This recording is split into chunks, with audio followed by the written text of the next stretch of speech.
नमस्कार, मी फराह खान. तुम्ही पाहताय लोकशाही मराठी. लोकशाही खबरबातमध्ये आत्ताच्या घडीच्या सर्व महत्त्वाच्या घडामोडी पाहणार आहोत आणि सुरुवातीला एक मोठी बातमी आहे. मराठा समाजाने राजकीय पक्षांवर बहिष्काराचा निर्णय घेतलाय. राजकीय सभांना न जाण्याचा मराठा संघटनांकडून ठराव करण्यात आला आहे. राजकीय सभेला किंवा राजकीय नेत्यांच्या व्यासपीठावर न जाण्याचा ठराव करण्यात आलाय. मराठा मोर्चाची छत्रपती संभाजीनगर आणि फुलंब्री तालुक्यामध्ये बैठक झालेली होती. या बैठकीमध्ये हे ठराव झाल्याची माहिती समोर येते. तर आगामी निवडणुकांमध्ये मराठा आरक्षणाचा मुद्दा पुन्हा गाजू शकतो. येत्या काही दिवसांवर निवडणूक आहे आणि त्याच आधी मराठा समाजाकडून, मराठा संघटनांकडून अशा पद्धतीचे हे ठराव करण्यात आले. त्यामुळे आता त्याचा काय परिणाम या निवडणुकीवर होणार असा सवाल या ठिकाणी उपस्थित होतो. आणि या विषयी अधिक माहितीसाठी आपले प्रतिनिधी सचिन बडे हे आपल्या सोबत थेट जोडले गेले आहेत. सचिन, काय सांगाल? मराठा समाजाचं आंदोलन बऱ्याच दिवसांपासून सुरू आहे. उपोषण सुद्धा झालं, त्याच्यानंतर आश्वासन दिलं गेलं, कायदाही झाला, पण आता मराठा समाजाने एक मोठं पाऊल उचलल्याचं दिसतंय आणि त्याचा येणाऱ्या ज्या लोकसभा निवडणुका आहेत त्याच्यावर मोठा परिणाम होण्याची शक्यताही दिसून येते. काय अपडेट्स आहेत याविषयी?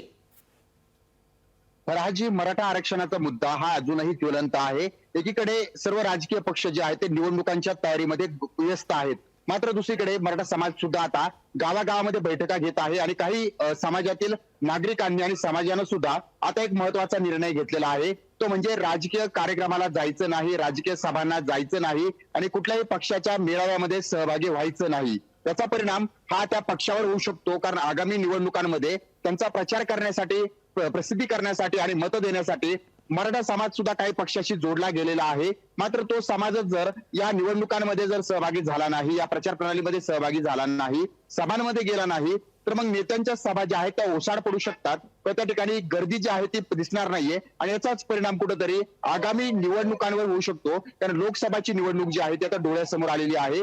मोठमोठे नेते हे फिरतायत, प्रचार करतायत आणि आम्हाला मतदान द्यावं यासाठी ते विनंती करतायत. एवढंच काय तर ते मराठा आरक्षणाचा मुद्दा सुद्धा सांगतायत.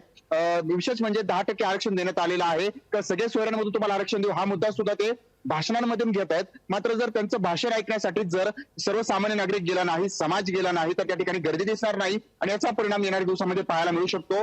जर राजकीय कार्यक्रमाला गेलं नाही, सभांना गेलं नाही, मेळाव्याला गेलं नाही, मतदानाला गेलं नाही, तर याचा परिणाम हा मोठा होऊ शकतो आणि त्यामुळं येणाऱ्या दिवसांमध्ये राजकीय नेत्यांचं भवितव्य हे कुठेतरी प्रश्नचिन्ह उपस्थित करणार आहे. त्यामुळे आता समाजानं या कार्यक्रमांवर, राजकीय कार्यक्रमांवर बहिष्कार टाकलेला आहे. फराजी, निश्चितच सचिन, मराठा समाजानं, मराठा संघटनांनी आरपारची लढाई सुरू केली की काय असा सवाल या ठिकाणी उपस्थित होतोय. तर इलेक्शनच्या आधी मोठे ठराव करण्यात आले आहेत, त्यामुळे आता पुढे नेमकं कसं चित्र महाराष्ट्रामध्ये दिसेल, ज्या सभा होत आहेत त्याच्यामध्ये, त्याविषयीची उत्सुकता लागलेली आहे. दरम्यान धन्यवाद तुम्ही दिलेल्या या सविस्तर माहितीसाठी. लोकशाही मराठी ऐका, पहा, जागरूक रहा.